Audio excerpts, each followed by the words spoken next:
वैशाली जिला में पंचायत चुनाव के बाद एक अजीबोगरीब मामला देखने को मिला।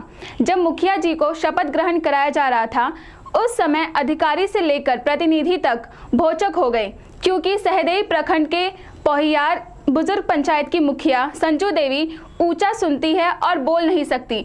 तो सवाल खड़ा होता है कि चुनाव कैसे जीत गई। तो आइए आपको बताते हैं कि पूरा माजरा है क्या।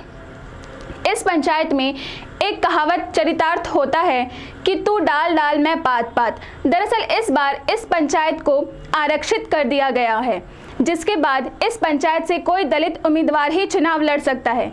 लेकिन 15 वर्षों से लगातार हुए इस पंचायत के मुखिया रहे मंटू सिंह को यह नागवार गुजरा और उनके इलाके में तूती भी बोलती है। फिर क्या था, पूर्व मुखिया मंटू सिंह ने एक डमी उम्मीदवार की तलाश की और चुनाव मैदान में उतार दिया और संजू देवी चुनाव जीत गई। लेकिन इलाके में लोगों के बीच चर्चा का विषय बना हुआ है, अब इस पंचायत का विकास कैसे होगा। सबसे बड़ी बात यह है कि जो उम्मीदवार नॉमिनेशन करता है उसकी काउंसलिंग आरओ खुद करते हैं कि आप चुनाव जीतकर किस तरह पंचायत का विकास करेंगे, तब उस नॉमिनेशन को ओके की जाती है। तो फिर इस तरह के उम्मीदवार कैसे चुनाव जीत गए?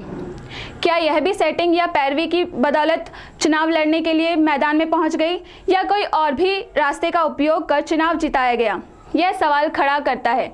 संजू देवी ने अपने प्रतिद्वंदी गुड़िया देवी को 37 मत से हराकर जीत दर्ज की है। वहीं प्रतिद्वंदी उम्मीदवार का कहना है यह पंचायत के लिए दुर्भाग्य की बात है कि जब प्रतिनिधि ना बोल सकता है और ना ठीक से सुन सकता है तो पंचायत का विकास कैसे हो सकता है।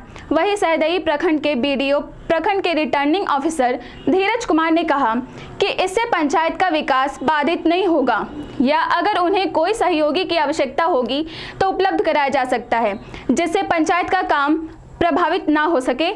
अब आप ही बताएं कि इस रिटर्निंग ऑफिसर नगर सहयोगी देने की बात करते हैं तो कहीं ना कहीं रिटर्निंग ऑफिसर पर भी शक की सुई घूमती नजर आ रही है।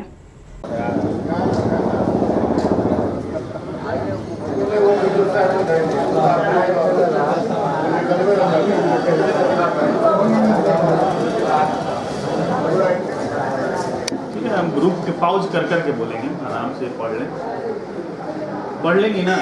हम जो बोलेंगे वो बोलना है बस, ठीक है। बोलो ना। मैं संजू देवी। मैं संजू देवी। ईश्वर की। बोलो ना। ईश्वर की। बोलिए ना। ईश्वर बोलने चाहिए। शपथ लेता हूँ निष्ठापूर्वक प्रतिज्ञा करती हूँ कि विधि द्वारा संस्थापित भारतीय संविधान के प्रति सच्ची विश्वास एवं निष्ठा रखूंगी।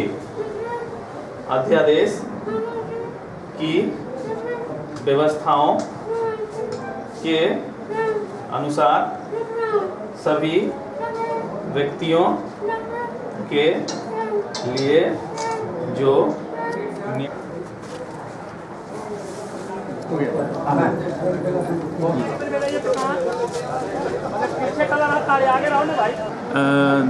देखिए, पब्लिक मैंडेट है, उनको तो पब्लिक जिताई। अगर वो आएंगे तो हम लोग की तरफ से हर संभव मदद किया जाएगा उनको, ताकि पंचायत का कार्य वो सुचारू रूप से कर सकें। सर, वो समझ भी नहीं पाती है, सुन भी नहीं पाती है, जहाँ तक जानकारी मिल रही है सुन भी नहीं पाती है ठीक से। जैसे हमारी कोशिश रहेगी, अगर वैसा कुछ हुआ तो मतलब उन्हीं के, अगर पंचायत से अगर उनको लगा कि उनका कोई हेल्पिंग हैंड की ज़रूरत है तो देखें, जिससे पंचायत का कार्य रुके नहीं, पंचायत का विकास का कार्य होते रहे। हमारी यही कोशिश है। ऐसा कोई है कि किसी को हम हेल्प के लिए लगा सकते हैं, दे सकते हैं, तब हेल्प होगा? ऐसे तो हमें नहीं पता है, लेकिन फिर भी अगर वो चाहेंगी तो उनके लिए रखा जा सकता है, वो अपने हेल्प के लिए रख सकती हैं। मीटिंग में तो वही आएंगी, पार्टिसिपेट वही करेंगे, सारा कार्य उन्हीं को करना है। परेशानी तो होगी सर, कहीं ना कहीं तो परेशानी तो होगी तो परेशानी, लेकिन हम लोग की तरफ से पूरी मदद रहेगी। सर, जब उनको मतलब सुनाई नहीं आएगा, समझ में नहीं आएगा, फिर वो कैसे गांव की सेवा गांव काम कर पाएंगे?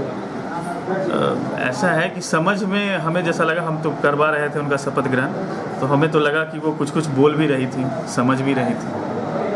वैसा क्लिपिंग से भी लगा, आप देखें।